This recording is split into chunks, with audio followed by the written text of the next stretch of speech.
Mukarram selanjutnya ya, Syekh tadi kan sudah Syekh yang karena ini judulnya ngaji tadi ya, Kiai Haji Hegel. Oke. Dua orang ini sebenarnya tiang panjangnya filsafat modern. Minggu depan, ini agak kebalik, minggu depan ketika dari idealisme kita ganti judul ke dualisme dan pluralisme. Yang dualisme kita akan ketemu René Descartes minggu depan.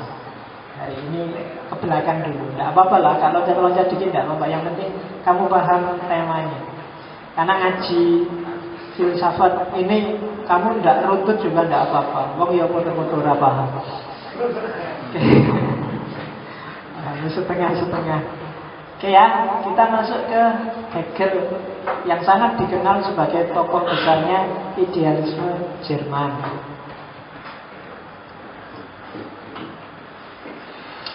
Hegel pikirannya sangat banyak dan sangat luar biasa. Dia melakukan kompilasi dari banyak sekali filosof sebelumnya, sehingga sampai ada yang bilang sebenarnya pikirannya Hegel tidak ada yang original. Beberapa cuma ngasih atribut baru terhadap ide-ide lama dari para filosof sebelumnya. Tapi yang jelas, apapun komentar orang, dia dampaknya luar biasa dalam dunia filsafat. Hegel tidak kayak Kant yang agak kuper, tapi dia akademisi. Yo kadang-kadang nakal dikit lah. Hegel itu punya anaknya, Hegel itu jadi tentara Belanda, tewasnya di Jakarta. Iya, jadi Hegel ini pernah selingkuh sama ibu kosnya. Jadi dia pernah. Iya. Ini kasih gosipnya Hegel. Kemarin dulu kan gosipnya Mat yang menghamili pembantunya. Nah, Hegel ini rada mirip. Hegel itu menghamili ibu kosnya. Dia naksir sama istrinya bapak kosnya, kemudian hamil dan punya anak. Cuma karena anak nggak resmi, Hegel nggak mau. Akhirnya anak ini diadopsi oleh orang Belanda dan akhirnya jadi tentara Belanda. Terus masuk ke Jakarta, termasuk penjajahnya Indonesia, tapi terus di sini tewas. Jadi kita masih punya hubungan sama Hegel. Jadi ya anaknya dikubur di sini loh, jangan salah. Meskipun itu anak selingkuhan ya, ibu kosnya. Oke, yang gini-gini nggak usah ditiru, ini cuma. Jangan-jangan kamu tiru. Saya serius mau jadi filosof nih Pak. Saya terpesona dengan Mat, maka jangan-jangan kamu gitu. Saya senang dengan Hegel, maka saya harus naksir ibu kos Ojo. Jangan cari penyakit. Oke, masuk ke pemikirannya aja deh. Jangan cerita lagi. Banyak sebenarnya cerita-cerita nakal. Saya nggak tahu kapan. Kalau ada waktu mau tak susun itu. Jadi cerita aneh-aneh, kadang kurang ajar, kadang luar biasa dalam hidupnya para filosof. Sebenarnya sudah banyak ngumpul, cuma kok ya males ya. Ternyata orang Jawa sejati. Kalau disuruh apa males. Oke. Hegel ya pertama dia komentari Kant dulu, karena para filosof setelah Kant itu luar biasa. Hampir semua filosof setelah Kant dan Hegel itu sebenarnya berusaha untuk ada yang menyempurnakan, ada yang mengkritik, ada yang meruntuhkan pikirannya Kant dan Hegel. Sama kayak ada orang bilang bahwa semua pemikiran filsafat itu cuma catatan kakinya Socrates, Plato, Aristoteles. Tapi semua filsafat setelah modern itu sebagian besar melanjutkan, mengembangkan atau mengkritisi pikirannya Kant dan Hegel. Terhadap Kant, Hegel mengkritik. Kalau tadi Kant bilang das Ding an sich yang tidak bisa diakses, katanya kan tidak ada das Ding an sich itu. Kalau kita ngomong tentang pengetahuan, pengetahuan ya semuanya pengetahuan manusia. Kalau saya memahami gelas ini ya berarti ya inilah gelas. Kita tidak harus minder bahwa ini gelas versiku, versi yang lain mungkin beda, enggak. Setiap pemahaman memang pemahaman manusia. Nggak ada pemahaman yang di luar pemahamannya manusia. Kalau Dasding Ansi kan ada sesuatu yang di luar pemahaman manusia yang sejati. Itu katanya Hegel. Enggak, kalau ngomong gitu berarti ada sesuatu yang nggak dipahami. Begitu bisa diomongkan berarti bisa dipahami. Setiap pemahaman itu ya pemahamannya manusia. Lah yang Dasding Ansinya gimana? Nggak ada Dasding Ansi itu katanya itu. Dan kan sendiri kan bilang dia ada tapi nggak bisa diakses. Katanya Hegel, ya sama juga bohong. Gitu. Sama kayak saya ngomong Borobudur itu ada nggak? Kalau orang sedunia nggak bisa memahami, nggak tahu di sana ada Borobudur. Orang sedunia nggak tahu ya kalau di sana ada Borobudur. Nggak ada.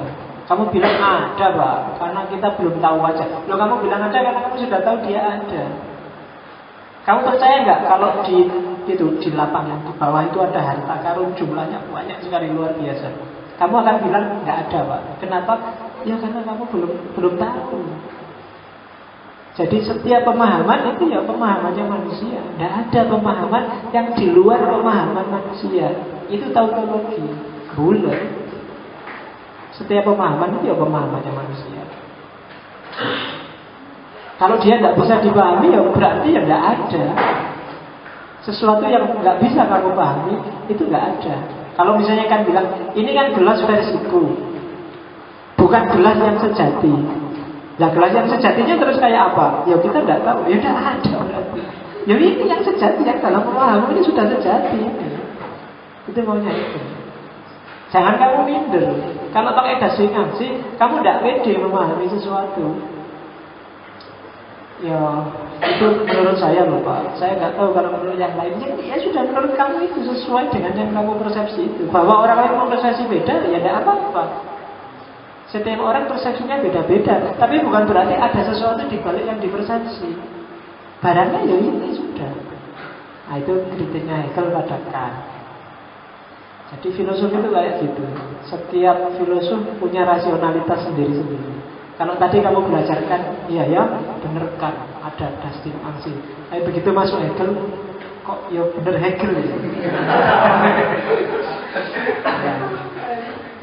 Makanya urutan tokohnya tak bolak-balik ya, kamu bingung. Minggu depan kita baru. Tadi kan itu mengkritik rasionalisme dan empirisme. Dan rasionalisme akan kita bahas minggu depan. Termasuk empirisme yang cenderung pluralis. Karena dualisme kan baru minggu depan. Tapi tidak apa-apa ya. Kamu semakin lama semakin tidak karu-karuan. Sudah belajar filsafat, meloncat-loncat, urut aja tidak paham, apalagi loncat-loncat. Tak bikin loncat-loncat kalau ada yang tanya kamu ngaji filsafat lama kok tidak paham-paham. Loh salah, temanya loncat-loncat kan ada atasannya.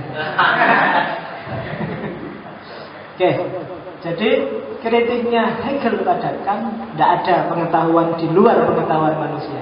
Dasding Ansi itu kan berarti pengetahuan di luar pengetahuan manusia. Kalau nggak bisa diakses ya berarti dia tidak ada. Itu Hegel. Sekarang kita lihat apa yang ada di pikirannya Hegel. Yang dibahas oleh Hegel sebenarnya terkenal dengan filsafat sejarah. Kemudian masuk ada istilah luar biasa dalam pikirannya Hegel. Orang menyebutnya fenomenologi ruh. Nanti kita lihat apa maksudnya Hegel dengan fenomenologi. Jadi yang pertama,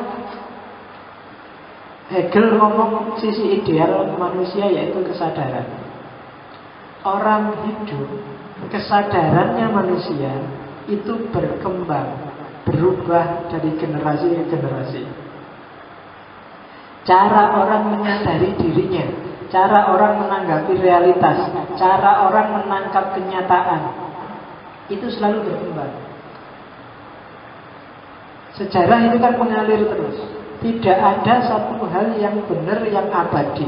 Tidak ada akal, tidak ada nalar yang benar terus kapanpun dan dimanapun. Itu asumsi pertamanya Hegel. Yang dianggap baik dan sopan dulu mungkin hari ini dianggap tidak sopan. Atau kebalikannya, dulu dianggap tidak sopan, sekarang dianggap biasa-biasa aja. Zaman dulu kalau ada orang pakai rok mini dan jalan-jalan di luar, misalnya tahun 50, 60-an, itu bisa orang sekampung keluar semua. Zaman dulu kalau ada cowok dan cewek boncengan aja, bukan muhrimnya, bukan apa-apa, misalnya boncengan terus pegangan, itu orang sekampung bisa heboh seminggu. Tapi sekarang biasa. Cara berpikirnya berkembang, sudah semakin maju. Boncengannya juga semakin maju kalau dulu. Ya kan? Kesadaran pun berubah gitu. Coba dilihat. Saya masih kalau lihat, coba lihat fotonya Cutnya di istrinya kiai-kiai zaman dulu itu nggak ada loh yang pakai jilbab kayak hari ini, kayak gini-gini itu. Yang pakai kerudung biasa itu kan. Dan di zaman itu pakai kerudung itu sudah Islami, ya kayak gitu, muslimat yang Islam.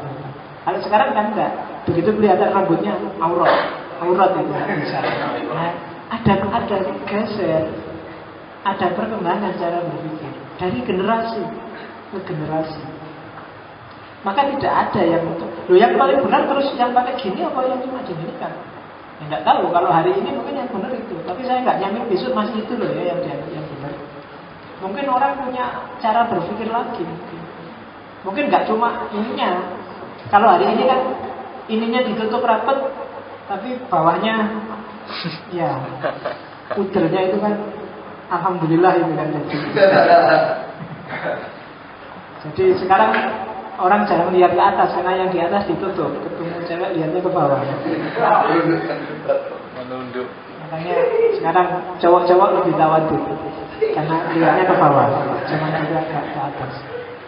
Cara yang dibuka yang bawah. Nah, paradigmanya berbeda. Cara berpikir orang dari generasi ke generasi berbeda. Zaman dulu kalau ada orang jenggoten, kalau di desa saya ada orang jenggoten, mesti asosiasinya cuma satu, Oma Irama. Jenggot mesti Oma Irama.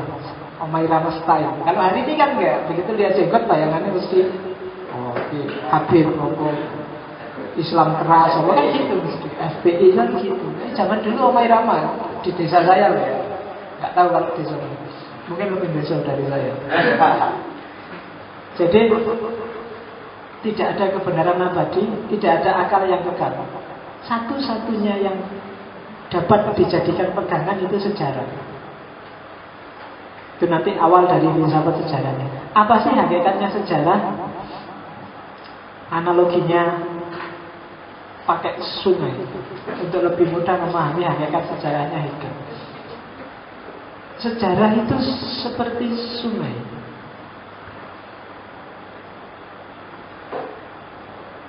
Dia selalu mengalir, dia selalu berubah. Kalau di zaman Yunani ada filosof namanya Heraklitos yang punya jargon pantare. Segalanya mengalir. Analoginya juga sungai. Kita tidak bisa meloncat di sungai yang sama dua kali. Begitu kamu loncat sungai, balik lagi ke sini. Ketika kamu balik itu sudah beda lagi kan? Kenapa? Karena sungai itu mengalir. Sudah beda lagi dengan yang tadi. Dan perubahan itu mungkin nggak cuma jam, nggak cuma hari, kadang detikan. Sejarah selalu begitu. Jadi dia selalu berubah. Yang zaman dulu A sekarang B.